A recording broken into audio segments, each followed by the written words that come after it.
Hello, everyone, and welcome to Donna's first phone calls from the Leon County Jail. And this is very interesting to me. This is part of the reason I do this channel is because I'm just curious who these people are calling from jail. Who is the first person Donna is going to call from jail? Is she going to call her co-conspirator Harvey? Is she going to call those sweet, innocent grandchildren, the Markel boys? Is she going to call Wendy? Is Wendy going to pick up the phone? These are all things that I have been wondering. I'm sure you have been wondering too. And who's going to be the go-between for her to get information about Charlie? I'm going to speculate it's probably going to be Harvey. I don't think she can resist calling Harvey on the phone and then Harvey calling Charlie, Charlie telling Harvey to tell mom things, etc., or the lawyer, Daniel Rashbaum. People have always been very enmeshed in their family dynamic. I'm sure that they will use their lawyers to be go-between to tell each other things about finances, etc. But without further ado, let's just get to who Donna called first from the Leon County Jail. Let's send it to that video right now. I just wanted to mention that it will be very interesting to see at Donna's case management hearing who her lawyer will be. There is no evidence that any of Donna's counsel has withdrawn. In her file, it shows that Marisol Descalzo is still her lawyer, but we saw 3 new lawyers or 3 consultants who happen to be attorneys visiting Donna in the Leon County Jail. So it'll be very interesting to see who will be showing up at this meeting. I guess time will have to tell. And Mentor Lawyer also verified some of this information on his channel as well. So stay tuned, and I'll be reporting live from Tallahassee after the case management hearing. Hello, everybody, and welcome to Donna Adelson's very first phone calls from the Leon County Jail in Tallahassee. And she was allowed to use her phone on the 13th of December. And we start here with the very first phone call she attempted to call was to Harvey on the 13th at 11:21 a.m. And this was not from a tablet. According to her jail records, they brought her to a telephone and she was not able to reach Harvey. It was a 0 duration phone call. Then she tried him again. After that, then she called Marisol at 2:31 with a series of phone calls to Marisol after 2 p.m. Marisol did not answer until December 13th at 2:38 p.m.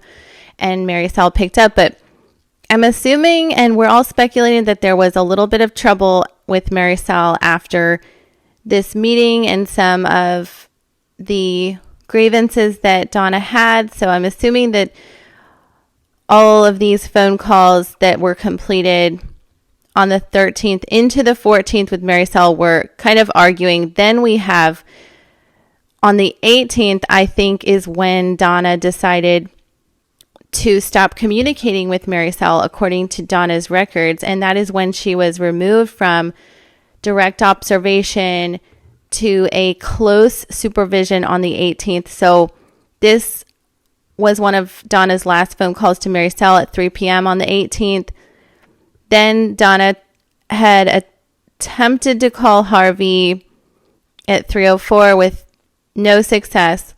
He did not answer the phone. Then we have another call to Marisol. I believe that this was the last phone call to Marisol at 3:06 p.m. on the 18th. It was about over half an hour in duration. Then we have a completed phone call to Harvey on the 19th, and they're probably talking about a lot of things in that phone call. Then another phone call to Harvey at 2:53 p.m. Then we have a phone call to one of Donna's friends, who's a 76-year-old in Naples, at 3:09. Another phone call to that friend at 3:14. These are short phone calls to her friends. Then we have a phone call at 3:37 on the 19th to Daniel Rashbaum. Couple phone calls to Daniel Rashbaum. Another one at 6:41. Then we have a phone call to Harvey. He didn't pick up. Then he picked up on the 19th at 6:57 p.m. for about an hour-long phone call. They have a lot of things to talk about. Then I've noticed a pattern. She calls Harvey, then she calls Daniel Rashbaum again at 8 p.m. on the 19th. So I'm just noticing a pattern. Harvey doesn't pick up the phone all the time. He'll go like a couple times where she calls and he doesn't pick up. Then he'll pick up, and they don't really talk for longer than an hour, I'm noticing. And then we're on to the 20th. And going into the holidays, I just wanted to shed some light on some of the things that I've noticed. She has a few friends that she calls an 81-year-old male, maybe a family member, and then another female who's 74 from Delray Beach, and then a 62-year-old woman from Boca. And they are picking up the phone. And also I noticed that she is talking to the mother of Charlie's child around Christmas time.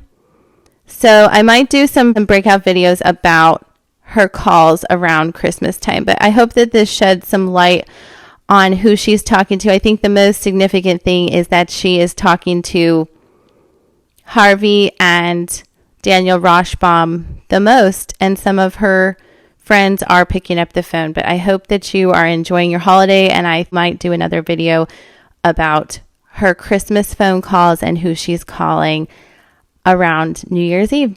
I hope everyone's having a great 2024. Thank you so much for listening and liking and subscribing. Have a wonderful day. All right, everybody. Thank you so much for watching and liking and subscribing. I hope everyone's having a wonderful day, and I hope that we get more answers in this terrible unfolding saga of the Dan Markel murder. Let's send a prayer to the Markel boys. Let's send a prayer to the Middle East that there will be a ceasefire and all the hostages will be sent home as well. Thank you for watching and liking and subscribing. Have a wonderful day.